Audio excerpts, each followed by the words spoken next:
morning, welcome. Hello. Today we're looking at, as we're approaching the time of Purim, in as far as feast days go, Jewish feast days go. We're coming up to the Feast of Purim, which is the Hebrew plural word for pur, which means lots. And the reason it's called the Feast of Purim is because at a certain time in history, about the year 450 BC, the Persian Empire had a very wicked character in it by the name of Haman, who cast lots to have the entire Jewish people exterminated on a particular day at this time of the year. And Esther is known for that day. The whole of the biblical book of Esther is about this event. Yeah.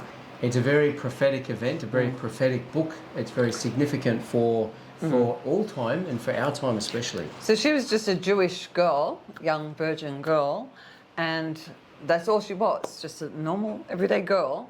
But God had used her in such a miraculous way because she was at the right place at the right time, and she actually did what she was called to do. And we're going to highlight that today. That we're all called to be and to be part of God's plan in the times in which we live now. Yeah. We're part of just like Esther was in the right place at the right time by God's providence. Yeah. We too are in the right place at the right time to intercede, to stand up for God's people. Yeah. Well, what happened was we were living in the time when there was Haman, who was very proud and wanted everyone to bow down to him, and everyone was bowing down. But there was a man which was Esther's cousin, who'd looked after her whole life because she was an orphan, and he wasn't bowing down to Haman. He was under the king, and he believed he was Jewish and only God do you bow down to. So he refused to bow down to Haman. And because of that, Haman found out and thought, well, how dare he? And found out why, because he was a Jew. So he thought, let's just exterminate all the Jews. And that was his plan. And Haman's plan is very, very similar to and has a definitely a prophetic connection to the final solution of Adolf Hitler during the time of the Second World War. The final solution planned to start on a particular day to annihilate an entire people, an entire Jewish race. All the Jews in Europe. Yeah. I'll just read you a summary of that, because in Esther chapter 3 verse 13, I'll quote unquote, the decree and edict that Haman had written in the Persian kingdom at the time was to destroy, kill and annihilate all the Jews from young to old, especially small children and women, on a specific day, the 13th of the 12th month, the month of Adar, and to seize their goods as plunder. And isn't that what Satan does? Crush, kill and destroy. I mean, that's his whole method of doing away with the Jews, was to crush, kill and destroy them all, to wipe them out. Yep.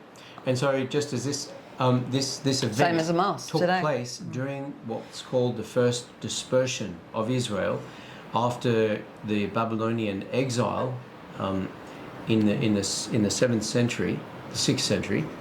After the 6th century exile, King Cyrus of Persia defeated the Babylonian kingdom and freed the exiles from Babylon, after which they assimilated into the kingdom of Persia. Persia is modern-day Iran. And so everything here in the Book of Esther is very significant with regard to events happening in Iran today. And in the Middle East. Yeah, well, the people are trying to protest and stand up and be free of all this, and they're being annihilated by their own government because they want to, control. And that's what's happening to them today. Crush, kill and destroy. Just as Iran today under Khamenei has been the head of the axis of evil in the Middle East, with all its all its little proxies such as Hezbollah and Hamas and others, many others, have sought and continue to seek to annihilate the Jews and to annihilate Israel off the map, off the face of the earth. So too, in the year 450, within the Persian kingdom, there arose not so much a wicked ruler, but a wicked second in command who deceived King Xerxes. He's known to secular history, or Ahasuerus. So we're back on the story. And he tries to annihilate. He wants to annihilate all the Jews off the face of the earth. Well, he doesn't tell Xerxes this exactly. He says there's some certain people who are not abiding by your laws, and we need to get rid of them. And can I have the permission to go and get rid of all these people who are not abiding by your laws? So he wasn't actually open about who these people were and what he was going to do. So the king thought, oh, if they're causing harm, because they're causing us harm and all the rest. So he said, oh, sure. And so the king just agreed to whatever he wanted to do and go ahead. And so he signed it, and then Haman went off and did his plan that first he sets up some big guillotine outside his house for Mordecai to be hung on, and he goes to all the places, sends out the letters of what they have to do, kill all on a certain day, which was what, the 13th of Adar. Yeah, on that day, everyone is just to kill all Jews in their neighborhood, like babies, kill everything. And that was the rule, that was the law they were going to be doing. And it wasn't until Mordecai heard this plan, and he let Esther know what the plan was. He was saying, he came to her and said, look, because she was the queen, married to, we're not there yet, are we? We need to tell the story. We need to get back a bit. Yeah, we need to get back a bit. So the Book of Esther, which is found amongst the literature of the Old Testament called the writings, is is a narrative of an aspect of the history of the Jews during their time of dispersion. So they were dispersed outside of Israel, they're dispersed amongst the Persian Empire at this time. And King Ahasuerus, or Ahasuerus, Xerxes, yeah. His name is Xerxes in secular history. Yeah. And he had a queen Vashti whom he tried to disgrace, and then who displeased him, who was exiled or killed. We don't really know. She didn't come when he called, right. And he made him. They said, "Look, all the women are not going to come to their husbands because your queen has not come to you when you've called. So we need to just get rid of her, send her off." The first couple which of is chapters, what he did. The first couple of chapters of the Book of Esther are about their the replacement relationship of Queen Vashti with this young Jewish girl Esther. Well, before that, whose Hebrew name is before that, he said he's been to go and collect all the virgin girls, beautiful girls, to come into their harem, and so for a whole year they'd get their beauty treatment, and he would have the pick of who he would choose as his queen. Well, that's what happened. They did all their thing after a year, and then he chose Esther. Yeah. Esther became queen. Yeah. Okay, so she's the queen, married to him, and then for a while he wasn't actually calling on her to come and see him at all. So she was a bit worried, why isn't he calling me? That she'd fallen out of favour. Yes, that's what she was worried. So anyway, in that time, Mordecai had heard about the plan of Haman. So he came to Esther and he said, Esther, you've got to go to the king and let him know what this plan is. They're trying to kill all our people. This is Haman's plan. And she's thinking, I don't want to do that, because according to the law, the king had every right to kill anyone who called on the king. The king's supposed to summon the person. He's never to be called upon by someone. And so she was worried for that. But then Mordecai, or the priest, had got to her and said, look, maybe this is the time that you've been called for. This is your time that you've been born for. And let's read that, because that's the important part. Yeah. So the third chapter of the Book of Esther is about the rise, the political rise of Haman to second in command in the kingdom, and Mordecai, an Torah observant Jew, refuses to prostrate to Haman because he will prostrate only to God. Yeah. And Haman is infuriated by this, and that causes Haman to want to exterminate all of the Jews, as we read in chapter 3, verse 13. And now in chapter 4, when Mordecai, as you mentioned, learns of this plan, he seeks out the attention of Queen Esther. So she can play to the king. And he says this famous thing to her. He says, if you fail to speak up now as the queen, relief and deliverance will come to the Jews from a different direction, but you and your father's family will perish. So he believes that he knows that God will save the Jews from the edict. And if it wasn't her, God was going to use someone later. But these people would have died, and so you're just prolonging what's going to happen. And we've got to think, okay, when are we discerning our time? Because God's been preparing us. Each one of us have got gifts. You don't know what they are, but if you do, keep working on them, because you don't know when you're going to be called to use them.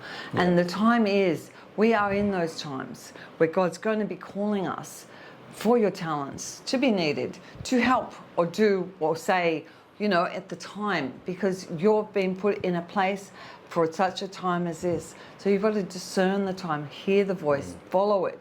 And it's just like David. David was he was preparing, looking after his sheep with his slingshot, got perfect accuracy. But one day he's doing that, the next day he's called to shoot and kill Goliath. Next thing he becomes the king, and that was all the plan. But one day he's here, next day he's there. He discerned by the action of going out there and doing what he had to do. Esther, same. She's been called to a time, and then she follows it through.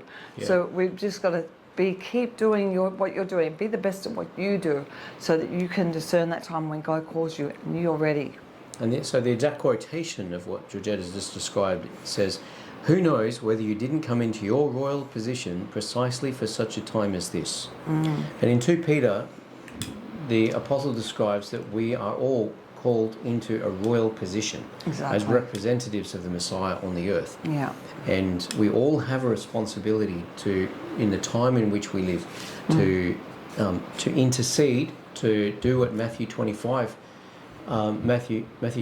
says, and that is to do good to those around us, to have a compassionate heart for all the brothers of the Lord, particularly. Yeah. And the measure in Matthew 25, the measure of whether you are in the paddock with the sheep or in the paddock with the goats is whether you did this to one of the least of these brothers or sisters of mine, or whether you failed to stand up for one of the least of these brothers or sisters of mine. Yeah.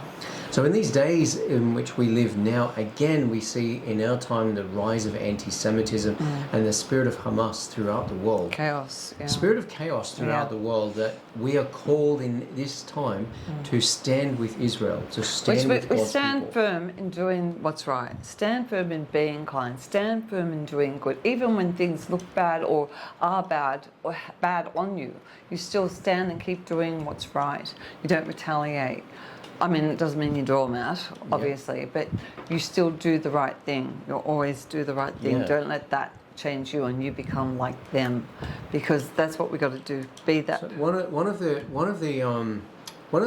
things that Adolf Hitler used during the Second World War, during the time of the final solution, was quotes from Christian quotes from the fathers of the church onwards against the Jews. Even though they never sought to exterminate all the Jews, Hitler used quotes that were anti-Semitic to some degree to justify his position. And so the church, the Christian church, has to be very aware that could be happening today, of how it can be used and misused by the enemies of God's chosen people, to of the sons of Jacob, so to speak, to seek their complete extermination. Because in Ezekiel 38:39 we see that in the last days before the return of Messiah, when he comes as son of David and king, that in the birth pains of the Messiah, there will come a moment when all the nations of the earth will come against Israel. Well, no nation will stand up for her. Because of replacement theology, I mean, they've started anew and disregarded the old. And so the Israelites, Jewish, have been not important anymore. And they thought, well, they're not really part of our faith. And yet they're the beginning of our faith. We come from that. And so we've got to understand that we're all one. And so we can't be fighting against them or in agreement against them. We've got to be That's right. In Messiah, all together. will be one. Yeah, we're to be together. And the fullness of the new covenant is a complete unity in the Messiah. And you might hear it in your churches that they're in agreement because all the media is like that. You've got to stay in line with God and hear God's voice.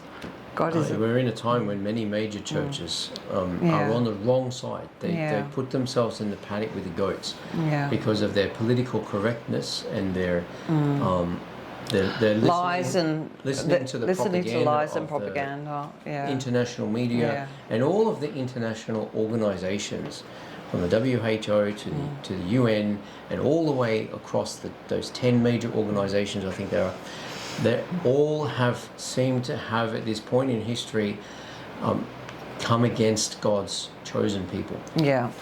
So anyway. So now we need to back to the story. We need to come back to the Book of Esther in chapter 5. So she does call on the king. Yes, she does, and there's the whole nation, and this is what's interesting. There is something. The whole nation joins with Esther in a 3-day fast. That's right. She said she would. She agreed. She'd do it, but tell everyone to pray and fast for 3 days, and they call that the Esther fast. Yeah. So it's only water, bread and water, or just water.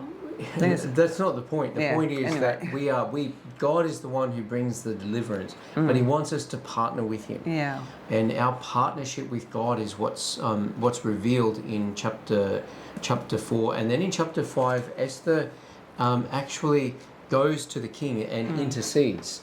She collapses before him, and she moves the king. The king is moved by her by grace because she actually disobeyed the law. To come before the king without being summoned. Yeah. And she risked her life to do that. And she knew she was. I mean, if she was going to be losing her life, she was Jewish. I mean, if they were going to do that, she'd have to go too. She was That's Jewish. right. So, I mean, either way. Yeah. But the point was, there was no choice. You had to do this. And we have to do what we have to do when you know what's so right. Esther dresses in royal robes, which speaks of her foreshadowing of the messianic, the role of the Messiah in interceding for the people. She also foreshadows the Messiah who comes again in glory and as Messiah, son of David, to destroy all the enemies of Israel and to rule with a rod of iron against the enemies of God. Yeah. And so we have here in chapter 5, it's really the intercessory. Yeah. It's the intercessory chapter, and Esther invites the king and Haman to two banquets on consecutive days. And Haman's thinking, wow, the glory. Haman's thinking he's being glorified. Yeah, just him and the king and queen invited. But in the meantime, Mordecai has, out of his hatred for Mordecai, Haman has arranged to have gallows set up outside his own house. To hang Mordecai, and we have here a complete turnaround because suddenly the king, who can't sleep, has the annals read to him, and he is reminded of when Mordecai had foiled a plot at the city gates against the king and had saved the life of the king. Yeah, someone else had planned to kill the king, and Mordecai had found out that and saved the king. to the royal palace and save the king's life. And he asked, did we do anything for Mordecai? Did we do anything for him saving us, for saving me? And they said, no, nothing. And he thought, that was interesting, like nothing. So he summons Haman and asks Haman's advice as to how one would honour such a person. No, he didn't say this person. He said, how would you honour someone who would bring glory to the king? And he thought it was talking about himself, because who else would be? So he's saying, oh, put him in robes, take him through the town, make all the people bow, put the crown and make everyone bow and have a festival for him. Not knowing he was talking about Mordecai. Yeah. And so that's what he does. And so he then has to his own chagrin and extraordinary humiliation, he has to lead the glorification of Mordecai through the streets of Shushan, the capital. And he'd already told the whole town how this was going to happen to him because he thought he was right. So it was very shameful. And he's so ashamed, so annoyed at all this. He sets up the gallows for Anyway, but then Esther tells the king the whole plan of what she reveals Haman's plan to the king of killing all the Jews. The king said, "Who on earth is behind this?" She reveals that it's Haman, and he's right there in front of the king. The king is therefore thinking. He goes off infuriated on how he's going to deal with Haman's behind his back plan to destroy Esther's people, and and then in the meantime, Haman falls on Esther's knees, pleading with her, and the king comes back and thinks he's trying to seduce her, and so he's even more infuriated, and he has Haman hung on the very gallows that he had set up for Mordecai. Yeah. But what's interesting about this story, what's really, really interesting, is now what happens at the end. So you'd think that was the end of the story. So Haman, who's like the Hitler figure in this story, it really shows here that what's really behind the anti-Semitism and the destruction of the Jewish people in exile is Satan. Satan, 100%. Satan is the chief angel, or the Tsar in Hebrew, of Persia. And he is the one who, against whom in the book of Daniel, we see Michael and Gabriel having to do battle. And we see here that the real evil behind Haman is actually Satan himself. Yeah. So But it's not the end of the story. no, but I was just going to say how Haman got hung. What he planned for them is going to come to him. That's exactly how it ends in the story of the Bible. Like everything that the evil people are planning for God's people ends up being their own. So what's really happening here behind, in the hiddenness of God's plan, is God is using men like Hitler or Haman, or in our day Khamenei and others, to draw out the God is drawing out Gog and Magog. In other words, he's drawing out the nations who will come against Israel in a separation of the sheep and the goats. He's drawing them out for their final destruction.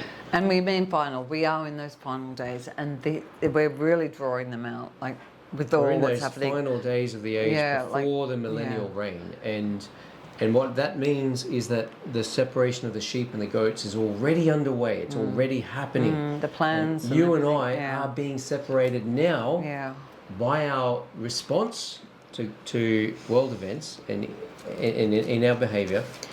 We're being separated into the paddock of either the sheep or the goats.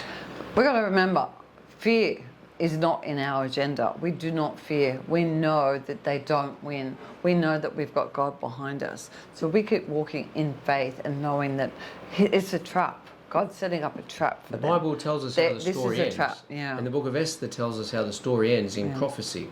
Because the edict of the king to destroy the Jews can't be undone in the Persian kingdom, because at this time the Persian law was that a king's edict cannot be undone even by the king. So even though the king has foiled or discovered the plot of Haman, he cannot undo the edict that Haman had issued. So he asks Mordecai, puts Mordecai now in a second in command of the Persian kingdom. And Mordecai, inspired by the Spirit of God, says to him, now let's write a new edict. We will write to all of the Jews throughout the kingdom of Persia, in every one of the 127 provinces, apart from Shushan, the capital, ruled by the king, and we will order them to get ready for battle. We will prepare them to defend themselves ahead of the 13th of Adar, which is the date for their extermination. And he does that, and Esther intercedes. They prepare the people, and some 75,000 of the enemies of the Jews are destroyed in that battle. So that battle does take place. The edict is not undone, but the battle takes place, and we know that it's victorious. And it's the same with the end. I mean, we can't take away the end of the Bible. It's there. We know we're coming up to it. We're in those end times. There will be a battle, but we know that who wins? God wins. And in that battle, who knows, there's some amongst the enemies of Israel who repent, and there are some amongst Israel that are not really of Israel. Exactly. So there's going to be goats and sheep, and the only sheep and the sheep goats are separated in the final battle. But we know how it ends. So it ends in victory. Stay with victory Christ. Is ours. Stay with Christ. Don't ever falter and lose, faithfulness or trust, but just keep trusting in God. Who can you have as your best friend but God? So how can you get a better one than that? There are aspects of the final of the last days that are set. They must happen, They take place. They are set forth by God, and God is drawing Satan out for the final separation of the sheep and the goats, and his final extermination, where he'll be chained up for 1,000 years, and he knows that. Yeah. So he's working very hard. Yeah. But there are also the possibility that by our actions we can lessen the birth pangs of the Messiah's return by our actions. I was just going to say, when you're in a war, the best thing to do is know your enemy. So we need to know our enemy. The best thing he's done is hide and not try to be discovered, and we don't realize his work behind everything. When you know who's behind everything, know your enemy, he loses power. So that's what we need to do, know your enemy. When things don't go right, don't blame the people, blame the enemy behind it. Pray for the person. Always know it's not the person, it's the enemy behind them. So it's a spiritual war we're in. It is. And so verse 1 of chapter 9, toward the end of the book of Esther, says, "The time approached for the king's order and decree to be carried out, the day when the enemies of the Jews hoped to overpower them. But as it turned out, the opposite took place. The Jews overpowered those who hated them. Thus on the 13th day of the 12th month, the month of Adar, the Jews assembled in their cities throughout the provinces of King Ahasuerus or Xerxes to attack anyone who tried to do them harm, and no one was able to withstand them because all the people were afraid of them." And so what happens here is that after this battle in the capital of Shushan, the fighting took place over 2 days, and the 10 sons of Haman were also put on the gallows. There's just a minor detail about with regard to, and Queen Esther establishes an edict here for the annual celebration of Purim. So Purim is not one of the as a reminder of this event, where it is or it's not. It's a reminder of this event where the extermination of the Jews was overcome, and what looked like it was going to be a total final solution was turned around. Just like after the Second World War, what looked like an extermination of the Jewish nation gave birth to the Jewish nation. Yeah, they got their land. Most people don't forget that the martyrdom, if you like, of many of the Jewish people, so many of the Jewish people in Europe actually gave birth to the state of Israel for the first time since the year AD 135, when the Roman Empire wiped Israel off the face of the earth. And people don't realize how prophetically significant that is, because it's prophesied in the scriptures that would happen. And the second dispersion, the dispersion amongst the nations in our day, since AD 135, that is, will actually lead to the recreation of the state of Israel in the last days. And the reason for that is because God's preparing for the return of the Messiah. He's bringing his people home, so that the Messiah can return and reign in Jerusalem. So we pray for all the people to come in. So the Feast of Purim would be celebrated thenceforth on the 14th of Adar, but in Jerusalem and in the capital. Nobody knows what that is. So what's Adar? It's a 12th month of the year, the last month of the Jewish year, prior to Nisan, which is the first month in which we celebrate Passover. So we're in February. This is the month of Adar, because I don't know. Don't try and get your head around it too much. This is the last month of the Jewish year, the month of Adar. So all the way back since 430 BC, the Feast of Purim has been celebrated at this time of the year, every single year. So I just want to highlight that this time of the year, in the month of Adar, this Feast of Purim is a great feast of joy. It's about celebration. It's about a celebration of life. It's about a celebration of God's victory, God restoring life where there was death.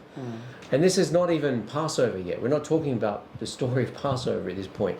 This is the last, and as I was saying, this is not one of the feasts established by God in the book of Leviticus. This is one of the feasts established by Queen Esther in Persia, which is modern-day Iran. But it's in the Bible. It's in the Book of Esther. And so it's still celebrated to those who join themselves spiritually to Israel in these days. It's celebrated by us because it's a moment of remembering that the final victory is over Satan is God's. Yeah. And it's about life. God preserves and saves the lives of those who trust in him. Yeah. And so the question is, are we going to put our trust in the Messiah? We're going to put our full and complete trust in the Messiah and celebrate these days of Purim as days of joy. Mm-hmm. Because even though Satan seeks to cast lots to see when to exterminate the people of God, God's victory assures that it's not about Satan's casting of lots. It's rather that the casting of lots will actually bring about the victory of God. It only takes one light to bring light to darkness. So you be the light. We'll all be the light. Bring that light to the darkness. So let's celebrate these days of Purim as days of joy and celebration and joy, and have fun, and know that life is a gift from God, and we put our trust completely in him for the gift of life. Amen. And the final victory. Amen. So may the Lord bless us, may he let his face shine upon us, may he be gracious to us, and may he bring us his peace. Amen. Amen. Have a great day, everyone. God bless Have everyone. a good week.